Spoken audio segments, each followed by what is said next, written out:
Swastiastu. Perkenalkan, nama saya Nyoman Aryastini dengan NIM 2517651123 dari kelas 2C Undiksa Denpasar. Nah, pada kesempatan kali ini saya akan memaparkan atau mempresentasikan jawaban dari ujian akhir semester mata kuliah agama Hindu. Nah, studi kasus yang pertama, sebuah objek wisata di Bali mengalami peningkatan jumlah wisatawan, namun di sekitar pura banyak ditemukan sampah, kebisingan, dan perilaku wisatawan yang kurang menghormati kesucian pura. Nah, pertanyaannya, analisis kasus tersebut berdasarkan konsep Trihita Karana, kemudian jelaskan langkah-langkah yang dapat dilakukan masyarakat, pengelola wisata, dan pemerintah untuk menjaga keharmonisan. Nah, jawabannya, kasus tersebut menunjukkan terganggunya keharmonisan dalam konsep Trihita Karana, yaitu pahariangan, kesucian pura terganggu akibat sampah, kebisingan, dan perilaku wisatawan yang tidak menghormati tempat suci. Kemudian pawongan, kurangnya kesadaran wisatawan dan masyarakat dalam menjaga sikap saling menghormati. Yang terakhir ada pelemahan, yaitu lingkungan sekitar pura yang menjadi kotor sehingga merusak keindahan dan kelestarian alam. Nah, langkah-langkah yang dapat dilakukan masyarakat menjaga kebersihan pura, memberikan edukasi kepada wisatawan, dan menjadi teladan dalam menjaga kesucian tempat ibadah. Sedangkan pengelola wisata menyediakan tempat sampah, memasangkan papan tata tertib, menyediakan pemandu wisata, serta membatasi jumlah pengunjung pada waktu tertentu. Kemudian yang terakhir ada pemerintah, yaitu menetapkan aturan perlindungan kawasan suci, melakukan pengawasan secara rutin, serta mengadakan program pelestarian budaya dan lingkungan. Kemudian, studi kasus yang kedua yaitu seorang mahasiswa rutin mengucapkan mantra pancasembah, tetapi ia tidak memahami makna setiap mantra dan hanya menghafalkannya. Pertanyaannya, menurut Anda, apakah sembahyang tersebut sudah mencerminkan tujuan pancasembah? Dan jelaskan pentingnya memahami makna mantra dalam meningkatkan kualitas bakti kepada Ida Sang Hyang Widiwasa. Nah, jawabannya, sembahyang dilakukan oleh mahasiswa tersebut belum sepenuhnya mencerminkan tujuan pancasembah karena ia hanya menghafalkan mantra tanpa memahami maknanya. Tujuan utama pancasembah adalah mendekatkan diri kepada Ida Sang Hyang Widiwasa dengan penuh kesadaran, ketulusan, dan penghayatan. Memahami makna mantra akan meningkatkan kekhusyukan dalam sembahyang, memperkuat keyakinan atau strada, menumbuhkan rasa syukur dan ketulusan, mendorong penerapan ajaran Dharma dalam kehidupan sehari-hari. Nah, dengan demikian, kualitas bakti tidak hanya terlihat dari bacaan mantra, tetapi juga dalam sikap dan perilaku setelah melaksanakan persembahyangan. Nah, studi kasus yang ketiga yaitu dalam sebuah keluarga, orang tua selalu mengajak anaknya melakukan persembahyangan bersama, namun anak lebih memilih bermain gawai selama sembahyang berlangsung. Pertanyaannya, analisis penyebab perilaku tersebut dan berikan solusi berdasarkan nilai Trihita Karana dan pemahaman terhadap mantra pancasembah. Nah, perilaku anak dapat disebabkan oleh beberapa faktor, yaitu kurangnya memahami makna sembahyang, kecanduan penggunaan gawai, kurangnya pembinaan spiritual sejak dini, belum tumbuhnya kebiasaan beribadah secara disiplin. Nah, solusi berdasarkan Trihita Karana dan Pancasembah yaitu yang pertama, orang tua dapat memberikan penjelasan mengenai makna sembahyang dan mantra Pancasembah, membatasi penggunaan gawai sebelum waktu sembahyang, kemudian memberikan contoh yang baik, melakukan keteladanan, kemudian mengajak anak mengikuti kegiatan keagamaan agar tumbuh rasa kecintaan kepada Tuhan. Dengan hal-hal tersebut atau cara tersebut, hubungan pahariangan, pawongan, dan pelemahan dapat berkembang secara seimbang. Nah, studi kasus yang keempat yaitu di sebuah perguruan tinggi, mahasiswa dari berbagai agama bekerja sama menyelenggarakan kegiatan bakti sosial. Namun kelompok yang menolak bekerja sama karena perbedaan keyakinan. Nah, pertanyaannya, jelaskan bagaimana konsep pluralisme dan ajaran Vasudhaiva Kutumbakam dapat menjadi solusi dalam membangun kehidupan yang harmonis di lingkungan kampus. Nah, jawabannya, pluralisme merupakan sikap menghormati dan menghargai keberagaman agama, budaya, dan keyakinan. Nah, dalam ajaran Hindu terdapat konsep Vasudhaiva Kutumbakam yang berarti seluruh dunia adalah satu keluarga. Penerapan di lingkungan kampus antara lain saling menghormati perbedaan agama, bekerja sama dalam kegiatan sosial tanpa diskriminasi, membangun dialog antar umat beragama, terus mengutamakan nilai kemanusiaan dibandingkan perbedaan keyakinan. Nah, melalui penerapan nilai tersebut akan tercipta kehidupan kampus yang damai, toleran, dan harmonis. Nah, studi kasus yang kelima yaitu seorang aparatur sipil negara menolak memberikan pelayanan kepada masyarakat tertentu karena perbedaan agama. Nah, pertanyaannya, analisis tindakan tersebut berdasarkan konsep dharma negara serta nilai-nilai Pancasila dalam ajaran Hindu. Nah, jawabannya, tindakan aparatur sipil negara tersebut bertentangan dengan dharma negara karena setiap aparatur berkewajiban memberikan pelayanan yang adil kepada seluruh masyarakat tanpa membedakan agama, suku, maupun latar belakang. Perilaku tersebut juga bertentangan dengan Pancasila, khususnya sila kedua yaitu kemanusiaan yang adil dalam beradab, dan sila kelima yaitu keadilan sosial bagi seluruh rakyat Indonesia. Nah, ajaran Hindu yang mengajarkan kejujuran, kasih sayang, keadilan, serta pelayanan kepada sesama bagian dari pelaksanaan dharma. Seorang aparatur negara seharusnya bersikap profesional, adil, jujur, dan menghormati hak setiap warga negara sehingga tercipta kehidupan masyarakat yang harmonis dan berkeadilan. Nah, selanjutnya studi kasus yang nomor 6 yaitu di media sosial beredar unggahan yang menghina simbol agama tertentu sehingga memicu konflik di masyarakat. Nah, pertanyaannya, bagaimana seharusnya umat Hindu menyikapi peristiwa tersebut berdasarkan pluralisme, dharma, dan etika bermedia sosial? Nah, jawabannya, di era digital, media sosial menjadi sarana komunikasi yang sangat luas. Namun, penyebaran konten yang menghina simbol agama dapat memicu konflik, perpecahan, dan mengganggu kerukunan masyarakat. Berdasarkan nilai pluralisme, umat Hindu hendaknya menghormati setiap agama dan tidak membalas penghinaan dengan kebencian dan kekerasan. Dalam ajaran Hindu, setiap manusia diajarkan untuk mengembangkan sikap Tatwamasi, yaitu memandang orang sebagai bagian dari diri sendiri sehingga harus diperlakukan dengan penuh kasih sayang dan penghormatan. Berdasarkan dharma, umat Hindu sebaiknya tetap tenang, bijaksana, serta menyelesaikan masalah melalui jalur hukum atau melaporkan konten tersebut pada pihak yang berwenang maupun platform media sosial. Selain itu, etika bermedia sosial harus dijunjung tinggi dengan tidak menyebarkan berita bohong, ujaran kebencian, maupun provokasi. Dengan sikap tersebut, kerukunan antar umat beragama tetap terjaga dan konflik dapat diminimalkan. Nah, studi kasus yang selanjutnya atau nomor 7 yaitu sebuah panti asuhan Hindu menerima bantuan dalam jumlah besar, namun sebagian bantuan tidak disalurkan kepada anak-anak, melainkan digunakan untuk kepentingan pengurus. Pertanyaannya, analisis kasus tersebut berdasarkan ajaran Trikaya Parisada dan etika pelayanan dalam agama Hindu.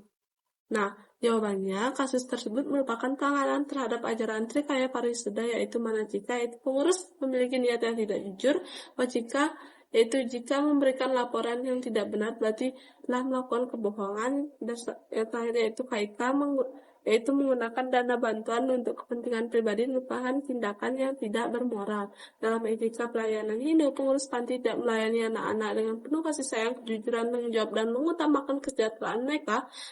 Dana yang diterima harusnya dikelola dengan transparan dan dapat dipertanggungjawabkan. Apabila perilaku tersebut terus dilakukan, kepercayaan masyarakat akan menurun sehingga bantuan kepada panti asuhan dapat berkurang dan anak-anak asuh menjadi pihak yang paling dirugikan. Nah, studi kasus yang selanjutnya itu mahasiswa melaksanakan kegiatan pengabdian masyarakat di panti asuhan Hindu yang hanya untuk memperoleh nilai mata kuliah tanpa menunjukkan kepedulian kepada anak-anak. Pertanyaannya, evaluasilah kegiatan tersebut berdasarkan konsep karma marga dan nilai pelayanan yang diajarkan dalam agama Hindu. Nah, jawabannya, perilaku mahasiswa tersebut belum mencerminkan nilai karma marga, yaitu jalan menuju Tuhan melalui kerja yang tulus tanpa mengharapkan imbalan. Dalam ajaran Hindu, pelayanan kepada sesama merupakan bentuk pengabdian kepada Sang Yang Widi Wasa. Oleh karena itu, kegiatan sosial hendaknya dilakukan dengan penuh keikhlasan, kasih sayang, dan tanggung jawab, bukan semata-mata untuk memperoleh nilai akademik. Mahasiswa sebaiknya membangun hubungan yang baik dengan anak-anak panti, memberikan perhatian dan motivasi, membantu proses belajar serta kegiatan lainnya, Dan yang terakhir, menjadikan kegiatan pengabdian sebagai sarana membentuk karakter dan kepedulian sosial. Dengan demikian, pengabdian masyarakat akan memberikan manfaat bagi diri sendiri maupun bagi masyarakat. Nah, studi kasus selanjutnya yang nomor 9, yaitu sebuah panti asuhan menghadapi keterbatasan dana untuk memenuhi kebutuhan pendidikan anak asuh. Pertanyaannya, jelaskan strategi yang dapat dilakukan masyarakat ini berdasarkan semangat dan punya gotong royong dan tanggung jawab sosial. Nah, jawabannya, keterbatasan dana dapat diatasi melalui semangat dan punya gotong royong dan tanggung jawab sosial. Strategi yang dapat dilakukan antara lain mengadakan program dana punya secara rutin di lingkungan masyarakat itu, mengajak umat, lembaga sosial, dan dunia usaha untuk menjadi donatur tetap, menyelenggarakan kegiatan sosial seperti basar amal atau penggalangan dana, mengembangkan usaha produktif yang hasilnya digunakan untuk kebutuhan pendidikan anak-anak panti, melibatkan relawan, dan memberikan bimbingan belajar dan pelatihan keterampilan. Melalui kerjasama seluruh masyarakat, kebutuhan pendidikan anak-anak asuh dapat terpenuhi sehingga mereka memperoleh kesempatan belajar yang lebih baik. Nah, studi kasus yang nomor 10 atau selanjutnya yaitu seorang pejabat menggunakan dana bantuan sosial untuk kepentingan keluarga. Pertanyaannya, analisis tindakan tersebut berdasarkan konsep karma, pala, trikaya parisuda, dan ajaran asetya atau tidak mencuri. Jelaskan dampak bagi pelaku dan masyarakat. Nah, jawabannya, tindakan tersebut merupakan pelanggaran berat terhadap ajaran Hindu karena menyalahgunakan hak masyarakat demi kepentingan pribadi. Berdasarkan karma pala, setiap perbuatan akan menerima akibat yang setimpal. Penyalahgunaan dana bantuan sosial dapat mengakibatkan sanksi hukum, hilangnya kepercayaan masyarakat, serta menerima akibat buruk dari perbuatan. Menurut Trikaya Parisuda, tindakan tersebut melanggar manacika karena memiliki niat yang tidak baik. Wajika apabila disertai kebohongan atau manipulasi laporan keuangan, kaika karena melakukan penyalahgunaan dana masyarakat. Selain itu, tindakan ini juga bertentangan dengan ajaran asetya, yaitu larangan mengambil atau menggunakan sesuatu yang bukan menjadi haknya. Dampak bagi pelaku dikenakan sanksi hukum, kehilangan kepercayaan masyarakat, dan menerima akibat sesuai hukum karma pala. Dampak bagi masyarakat yaitu bantuan tidak sampai kepada yang berhak, meningkatnya kesenjangan sosial, serta menurunnya kepercayaan terhadap pemerintah dan lembaga publik. Nah, studi kasus yang nomor 11 yaitu seorang pegawai menerima hadiah dari rekan setelah memenangkan tender pemerintah. Pertanyaannya, apakah tindakan tersebut dapat dibenarkan secara etika? Jelaskan berdasarkan nilai kejujuran dan dharma dalam agama Hindu. Nah, jawabannya, menerima hadiah dari rekanan setelah menang tender pemerintah tidak dapat dibenarkan secara etika karena hadiah tersebut dapat dikategorikan sebagai gratifikasi atau bentuk konflik kepentingan yang mempengaruhi objektivitas dalam menjalankan tugas. Dalam ajaran Hindu, seorang orang wajib menjalankan dharma dengan penuh kejujuran, tanggung jawab, dan keadilan. Seorang pegawai harus mengutamakan kepentingan masyarakat, bukan kepentingan pribadi atau kelompok tertentu. Nilai satya atau kejujuran mengajarkan agar seseorang selalu bersikap jujur dalam pikiran, perkataan, dan perbuatan. Dengan menolak hadiah yang berpotensi mengaruhi keputusan, pegawai telah menjaga integritas, kepercayaan masyarakat, dan nama baik instansi tempatnya bekerja.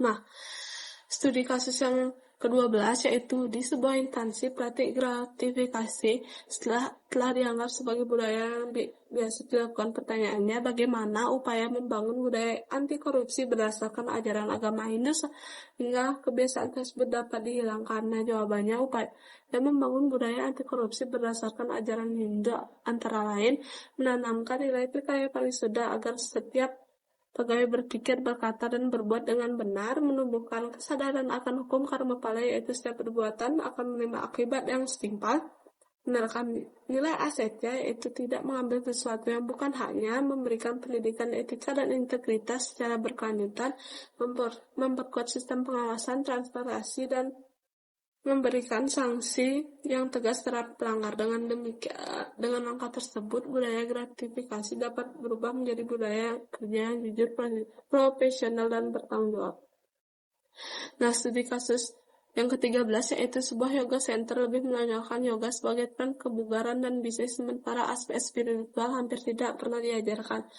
Pertanyaannya, evaluasilah Kondisi tersebut berdasarkan tujuan yoga dalam ajaran Hindu, bagaimana seharusnya keseimbangan antara manfaat fisik dan spiritual diterapkan. Dan jawabannya, yoga dalam ajaran Hindu tidak hanya bertujuan untuk meningkatkan kesehatan jasmani, tetapi juga membina ketenangan batin, pengenalan diri, dan penyatuan diri dengan ide sang yang widiwasa. Jika yoga hanya dijadikan sebagai tren kebugaran dan bisnis, maka tujuan spiritual menjadi berkurang.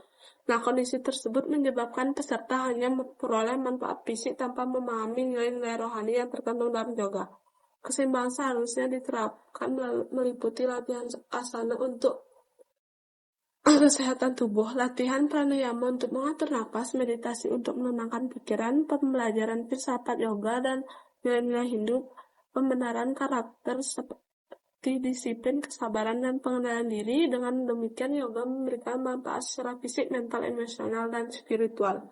Nah, studi kasus yang ke-14, seorang mahasiswa mengikuti latihan yoga secara rutin.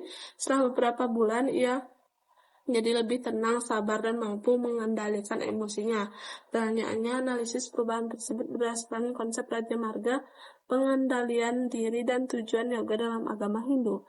Nah, jawabannya, perubahan yang dialami mahasiswa tersebut menunjukkan bahwa latihan yoga telah memberikan manfaat sesuai dengan konsep Raja Marga, yaitu jalan menuju kesempurnaan melalui pengendalian pikiran dan meditasi. Melalui latihan yoga yang dilakukan secara rutin, pikiran menjadi lebih tenang, emosi terkendali, kesabaran meningkat, konsentrasi jadi lebih baik, kemampuan mengambil keputusan menjadi bijaksana. Dalam ajaran Hindu, tujuan yoga bukan hanya memperoleh kesehatan jasmani, tetapi mencapai ketenangan batin, pengendalian diri, serta kehidupan yang harmonis dengan Tuhan, sesama manusia, dan alam semesta.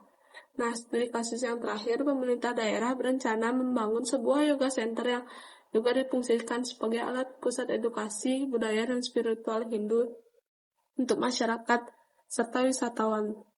Pertanyaannya, susunlah rekomendasi program yang dapat diterapkan agar yoga center tersebut tidak hanya menjadi tempat olahraga, tetapi juga menjadi sarana pendidikan karakter, pelestarian budaya, dan penguatan nilai-nilai spiritual Hindu. Jelaskan alasannya dari setiap rekomendasi yang Anda berikan.